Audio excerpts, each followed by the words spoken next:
Welcome to the Fort Polk podcast. I'm your host. October is Domestic Violence Awareness Month, a time to honor survivors, remember those lost, and unite in the fight to end domestic violence. Today, we're diving into ways our community can raise awareness, support those affected, and promote healing with a focus on the 2025 DVAM theme, What's Inside Matters, and Pause. Let's start the conversation and stand together for change.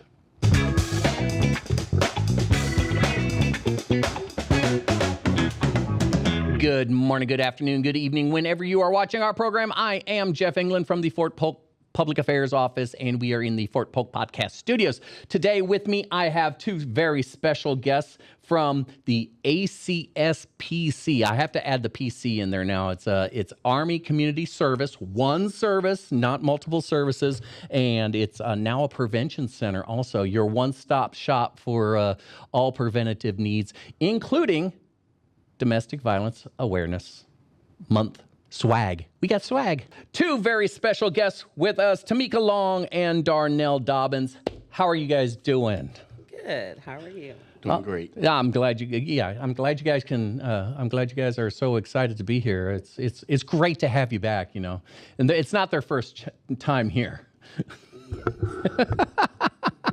Thank you for having us. Well, anyway, we've got DVAM. Why does there's Domestic Violence Awareness Month, and there's like all kinds of programs out there and all kinds of operations centers, I guess, headquarters for each one. Why is it that there's one for like a national office, there's one for Native American office, there's one for the Army, which is ours, the pause and what's inside matters and stuff like that. Why did we go? Do you know why we went with this one this year, or is it just one of those things that we have to? Can you explain what's inside matters and pause?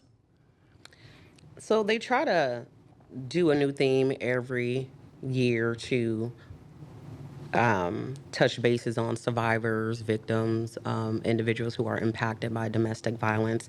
This year they went with What's Inside Matters. So two themes, What's Inside Matters is the first one, and that's just talking about looking at individuals who are impacted by and affected by domestic violence, what's on the inside, what they're feeling, depression, just feeling like no one cares, no one notices, things like being that. Trapped, like what's or unsure of the future, uncertainty, and all that stuff. I could think of all kinds of feelings and what's inside. It's like, well, I can't do this, I can't leave because what will I do? What will happen? Will they find me? And do I really? Is it really the way I think? Is it really happening and all that stuff? That's when I just think about things like that. That's what I come across. Yes, absolutely. All of that, all of the above. That's big. So what's inside matters. A lot of people think they don't matter. They don't care. No one's going to believe them. Who's going to believe me? So that was important to have that as a theme this year. Then also the second theme is pause. So we're not only looking at the victim, this is also looking at relationship-wise, the other person who could possibly be the perpetrator.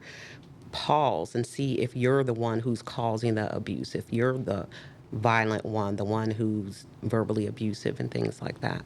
Yeah, I mean, I've seen things to where the person that you would expect to be the victim has actually turned out to be the instigator, the person that's doing the abusing, and it's like they threaten and they hit and punch and kick and all of this stuff just to get a reaction, to pull that one reaction out of the abuser to get them to respond, and then they go ahead and file reports.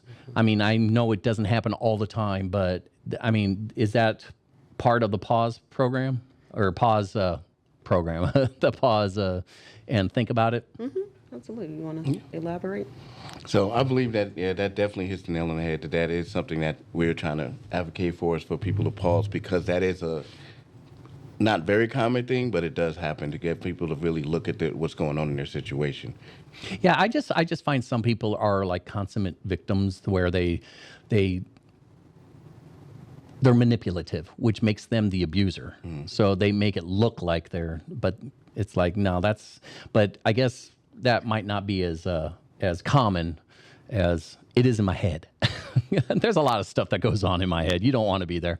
It's like a power and control, you'll say.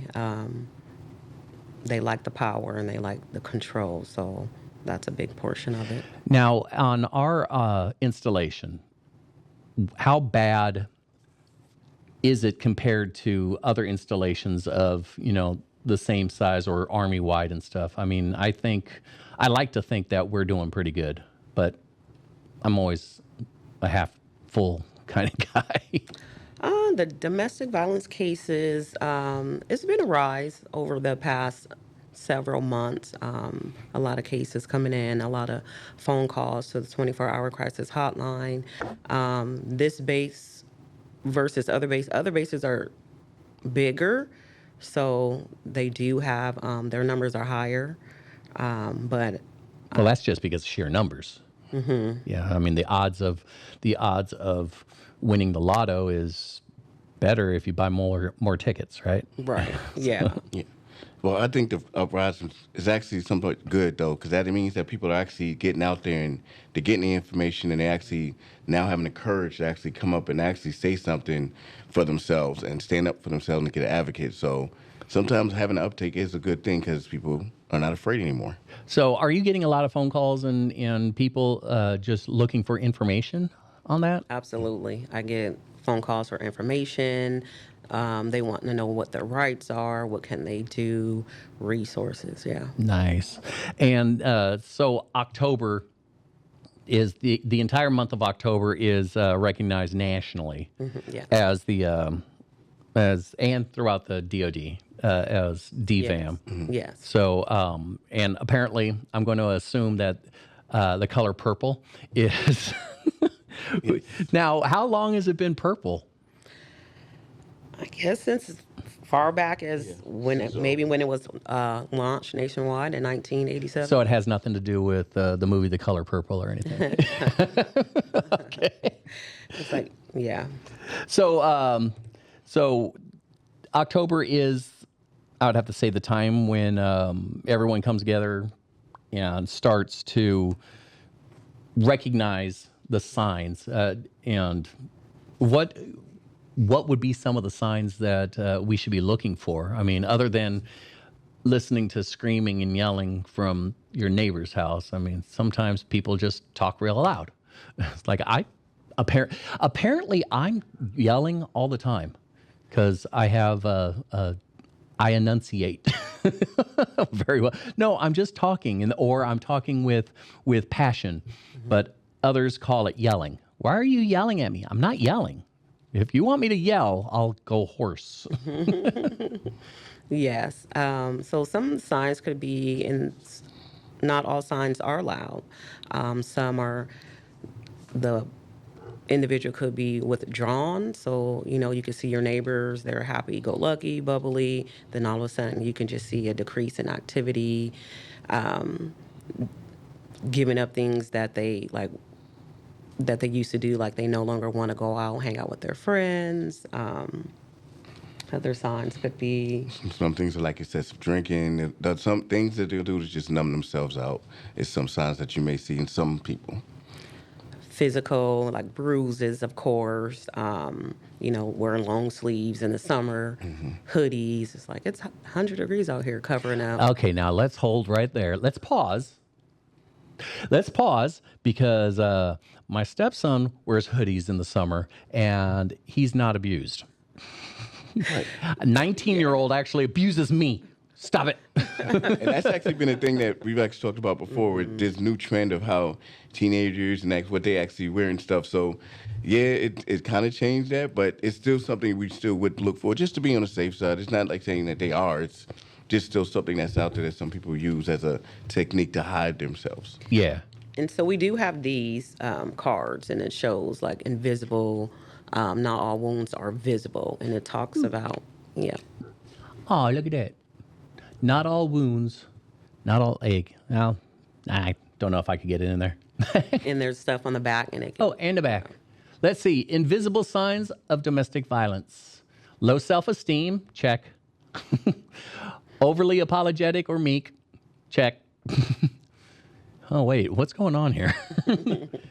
Changes in sleeping or eating patterns. Uh-oh. Obnoxious or, anxious. For a second there, I thought it was me. Anxious or on the edge. So what is that? What do you mean by anxious or on the edge? they could have like increase in anxiety, can't sit still because they could be afraid, any moment now, like they're going to get hit. They've been abused so much, it can be traumatizing to them. Now, the talk about, or there's one in there that it's talk about suicide. Now, a lot of, from my experience, is if people are talking about the suicide, it's better than internalizing it, because those that follow through with it, most people are going to say never saw a sign, never heard about it, never talked about it, nothing like that. It just out of nowhere. The people that talk about it, to me, are actually the ones looking for help, and those are the ones that you can actually help. So if somebody's talking about suicide, they're asking for help. They need help them out, do whatever it takes. Escort them to somebody that can help them, or preachers and churches and doctors, anything. Because one thing I've noticed is that one of the good things about modern society, that is also a bad thing, but one of the good things is, there's medicine out there that can help, especially if there's things like that, if it's chronic and stuff. But it might just be as simple as a change in environment that you might need. Yes. We go by being ACE, ACTS, care, and escort. So ACTS, are they suicidal, thinking about killing themselves? Care, just showing that you care about them, encouraging them. And then escort, never leave that person alone, escort them to the emergency room. Yeah, absolutely. Anything to help. So if you suspect somebody of domestic violence, and this includes child abuse, right? I mean, that's domestic. Yes. Domestic violence or child abuse. What do you, if it's just a suspicion, what would you recommend? Let me answer that one. Okay. So if it's suspicion, I still would say reach out to the hotline just to talk about it and see what the best options are. Because at least you're getting the information out there and you're getting the right information, but you don't want somebody to feel like they don't have somebody's back. So I would say definitely call a hotline number. Yeah, absolutely. And what's that hotline number? It is 337, the domestic violence. So you have the domestic violence hotline number, which is they can reach me, and then you have the FAP Hope line, and to where you can report. Yes, and the FAP Hope line has just recently changed. So this is the 24-hour domestic violence hotline. The domestic hotline? That's the Hope line. This is my line. Oh, that's your line. The domestic violence hotline, because we all got new numbers. So this is my line, and then the domestic, the Hope line for the family advocacy program. We got all new numbers. So yeah, it's up with those new numbers. It's the new VoIP numbers. Yes, is I believe it's going to be 726-780-2516, I believe. The numbers are new, so we're still yeah. Well, the good thing is I'm pretty sure that it's on the website home.army.mil/Polk. Yeah. So you could look it up there. I think that. There's also the National Domestic Violence Hotline at 1-800-799-7233. So I mean, there's a lot of places to be able to call, a lot of numbers to remember, and I'd recommend going over to ACSPC. See, I Remember to put the PC in there. The ACS politically correct. No, Yes. Prevention Center, ACS Prevention Center, and talk to Tamika about all the stuff. Maybe she'll get you a towel. She's got all kinds of swag. Got cool towels. We're going to be passing those out for the month of October to, recognize domestic violence, letting people know they're not alone. We're going to be passing those out to the service members during PT and during the gym hours. Nice. And do you have activities throughout October? How many, or do you have a lot of activities planned? We're going to be doing some outreach tables at the PX. We're going to, so October 23rd is National Wear Purple Day. So we're going to. October 22nd? 23rd. Oh, 23rd. Okay, I'll have to remember to put that on my calendar. October 23rd. National Wear Purple Day. So we'll be wearing purple, taking pictures. And then the most important, October 1st, I should have said that, the proclamation signing. October 1st. And where is that going to be at? Warrior Center. The Warrior Center. Gotcha. So, so let's, just in general, do you know what the stats are on just in general domestic violence and stuff like that? Or do I need to help? So I'll tell you what I have. You can tell me what you have. So 1 in 4 women and 1 in 12 men have experienced some form of physical violence. On a typical day nationwide, domestic violence hotlines receive over 1,900 calls. And this is a while ago, but in 2018, domestic violence accounted for 20% of all violent crimes. That's crazy, especially, on the news lately with all the violence in all these cities and stuff. 20% of everything is domestic. My dad was a cop. And he said the most dangerous call to ever go on is a domestic disturbance call. They just don't want to go on them. And now people are sitting there trying to say, oh, we don't need cops to go on the domestic disturbance call. Just send out a counselor. You definitely need them. You definitely need cops. It's like, oh, well, you need a cop out there too, So, Absolutely. Yeah. so I'd have to say, not all. You hear about these incidents happening with weapons, but it's not as common as usually, or as you would think. So they're saying that only 9% of these domestic violence incidents involve a weapon. And that could be a lot of times. The worst time, the most violent time could be when the victim is trying to leave. And that's the time where weapons could be used the most, where that perpetrator is going to actually kill that person. Yeah, I'd have to say that having a gun is going to increase it like 500% or something. And I ain't just pulling those numbers out of my head. Those are real numbers. 500%. It says the presence of a firearm in an intimate partner violence situation increases the risk of homicide by at least 500%. So that's like 6 times more than, wow, dang. Yeah. That's crazy. And so there's a lot to go on with this stuff, like the murder-suicides. The overwhelming majority of those involve intimate partners. And what exactly for the Army, for the Army's definition, what is considered an intimate partner? So we just learned about this recently. I know I learned about it recently. So it's changed. Intimate partner is somebody, even if you had a single encounter with them, could be considered an intimate partner. How is a single encounter with them intimate? Because what you just said is intimate. You had an intimate relationship with them, so they have changed that. Wouldn't that be more casual? Not under the Army standard, no. Under the Army, it becomes intimate. So one date. If I go out with one date with you, and something happens, that's domestic violence now. Yeah. Yes. If you shared a dwelling with that. That I can see. Have a child with them. That I can see. See, those are intimate. Right. Just passing on the street saying, "Hey, what's up?" That's Well, not that, like, that's casual.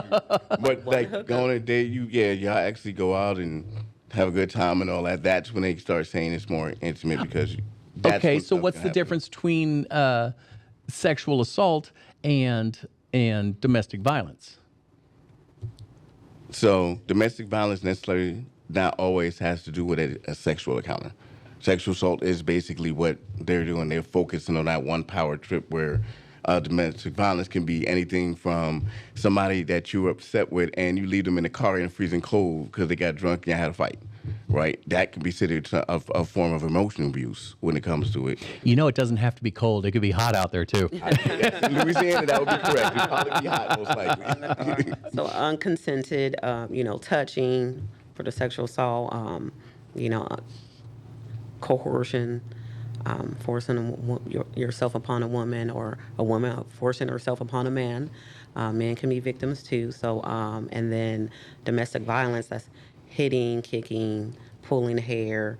Domestic violence, domestic abuse, a lot of people fail to realize when they're calling me, they want to know what constitute domestic violence, and I tell them financial, verbal, emotional, and I get that a lot. I'm being verbally abused. They don't report because they don't think it's abuse, but it is. So, not getting your kid the PlayStation that he wants is now going to be monetary. It's more along the lines, I'll get phone calls saying, well, my husband's denying me access to our bank account, or they don't have no access to money, they're without, or there's no food in the home, things like that. Yeah, that no food in the home. That's a no-no for me. No, I gotta have food in there. I like to snack, but you know what really caught me off guard is that almost an equal amount of men and women in Louisiana will experience or have experienced intimate partner physical violence. Or intimate partner sexual violence, or intimate partner stalking in their lifetime. That's almost an equal amount. That's like, it don't matter if you're a guy or a girl. In Louisiana, it's like 35% plus or minus a percent on both. Yeah. That's crazy. That just tells you, well, I guess equal rights. Yeah.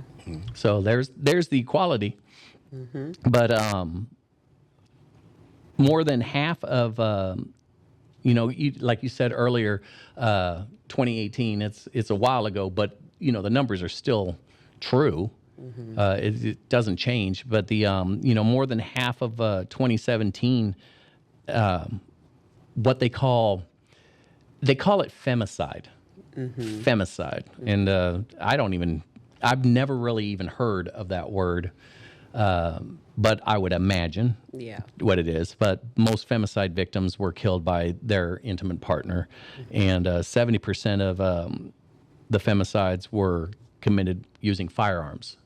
So, I mean, they say lock up their firearms because it might just take that 1 second to where you have to go in and unlock everything to calm down and get your bearings. It might be that 1 second. Yeah. It just whatever happens, whatever helps. Slow it down. If you're angry, leave. Yep. You could try leaving. Yeah.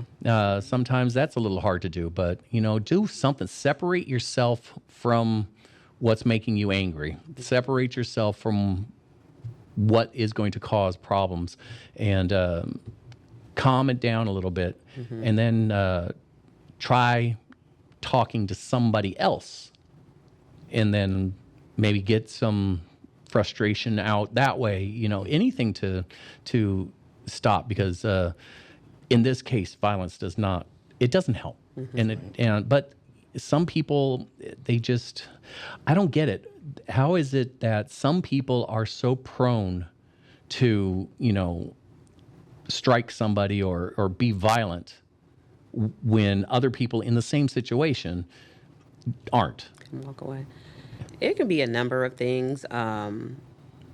Oftentimes, it can be their upbringing. It's a learned behavior.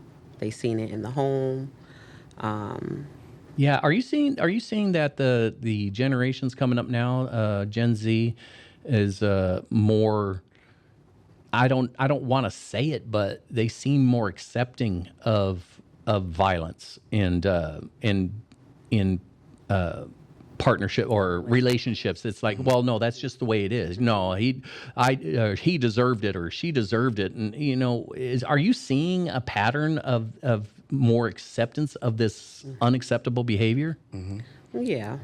It's everywhere. That's big thing because it's become normalized in a lot of things. Like movies are a big place where you see it all the time. It's like in every movie you see it. So it becomes a norm because they think that's what a relationship's supposed to be. Yeah, I just can't see that, man.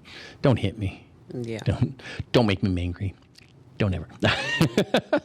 But you said it's everywhere, and it's funny that you would, well, not funny, but it's weird that you would say that because domestic violence has been there's been at least one domestic violence homicide.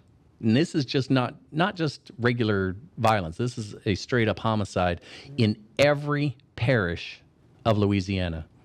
And that's sad. That's sad. Yeah. So no parishes are safe. But around here we have a really good support system. Yeah. Especially with ACS and the chaplain, or ACSPC, and the chaplains and support groups and spouses clubs and all that stuff. I wouldn't say Facebook. that kind of riles people up. But what would you recommend for people that are maybe, it's like, I have my partner, my spouse, my girlfriend, whatever, I seem to get angry a lot.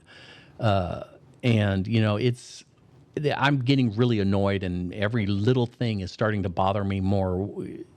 They can go to ACS and not for help, not for problems that they're having, but just for information. For education. Yes. And that's what the PC part is, Prevention Center. Prevention. Right. We have somebody who teaches anger management classes and things like that to educate people on ways they can vent their anger out in other ways. Classes, how to avoid falling in love with a jerk. They teach that over there. And jerks can be girls too. yes. Yeah. Yes. But yeah, they can come, call, inquire, and get the information that they need. And let's get your number again. It's 337-718 8837. 8837. And that'll get them directly to you, Tamika. Right there. That's Tamika right there. And let's see. Let's just get if they want to learn more about just the statistics and stuff, like I don't have these statistics memorized, as I'm not even trying to hide it, but we've got the source is the National Coalition. Koalas. I like koalas. The National Coalition Against Domestic Violence, and that's actually state by state. So you can see where your home state is, or our state, or whatever, and that's at the NCADV, the National Coalition Against Domestic Violence organization, NCADV .org. And but you also have the Hope Line. So once again, we have the Hope Line 726-780 2516. Yeah, let's see if I say we see if we could get that more into that Hope style. It used to be Hope, HOPE, but they changed the numbers around here. So if you have problems finding a number, you can also go to home.army.mil/Polk, and that'll. We have most of the phone numbers in the phone book. That's easily found under the menu. That's a real good place to do it. But anyway, I appreciate it. Tamika Long, Darnell Dobbins. I appreciate you guys coming in here and talking with us and sharing everything about DVAM. Is there anything else that you might want to that we didn't cover or? For more information, like you were just stating about the stats and things like that, Terry Dahlman, she's our troop trainer. She teaches the Dynamics of Family Violence class every Wednesdays, but you also can call her. She'll come do trainings, teachings about that, and that covers an array of like domestic abuse, child abuse, neglect, Talia's Law, just going over everything that's important, signs and symptoms. If you think you're a victim, if you think you're can be the perpetrator, things like that. Well, guys, I appreciate you guys coming in, and absolutely, you're more than welcome to come back, and I'm sure we'll have you come back next year for next October. Get you in here every year. Yes. So I appreciate you guys coming in. Excuse me. And that's all we've got for this week on the Fort Polk podcast. If you are if you think that you're a victim or a perpetrator of domestic violence, you don't have to suffer in silence. Please pause and go get some information. Just get some information and then make a decision from there. But make your decision with your head, not your fists or weapons or anything like that. Please, if you have a story to tell, leave a comment in the messages below. And if you would like to see subject covered or somebody on that you think would be great to be on the show, leave a comment and I'll see what I can do. But in the meantime, I'm Jeff England from the Fort Public Affairs Office, and we'll be seeing Should I see and watch them later? Yeah, I'll see you and watch at you later.